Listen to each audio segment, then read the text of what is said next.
Hey guys, welcome back to my podcast, and today we're going to be talking about the Creighton Bluejays. So let's go on to the video.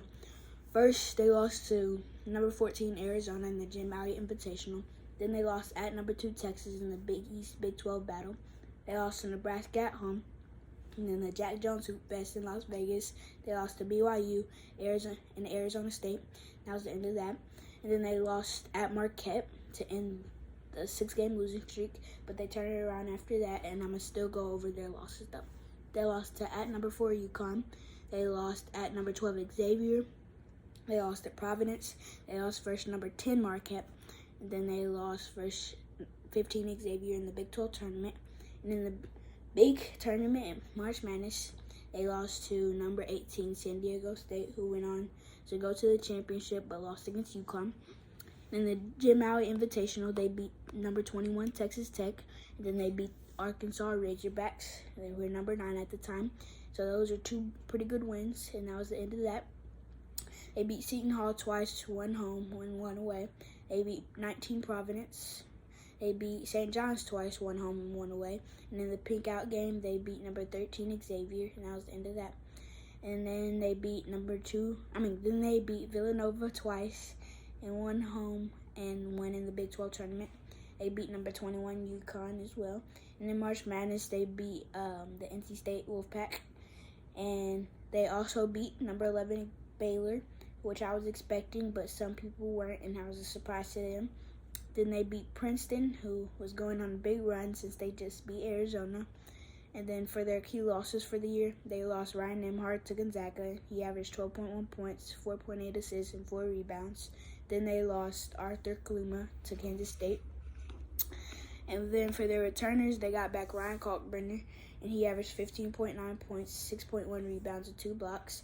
Trey Alexander, he averaged 13.6 points, 4.2 rebounds, 2.6 assists, and 1.1 steals. They got back Baylor Shireman, who cut his hair. You should check it out. He averaged 12.3 points, 8.3 rebounds, and 3.3 assists. They got back Frederick King, who was their leading freshman. And he averaged 3.4 points and 2.5 rebounds and 0.8 blocks in 8 minutes, which is pretty good.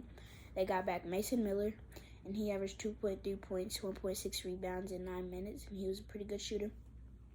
They also got back Francisco Farabello, and he averaged 3 points, 1.3 rebounds in 16 minutes. For the incomers, they got Jonathan Lawson from Memphis. He averaged 3.4 points and 1.5 rebounds in 16 minutes. They got Sterling Knox. He's a 6'5 shooting guard from Nevada, and he's a 3-star.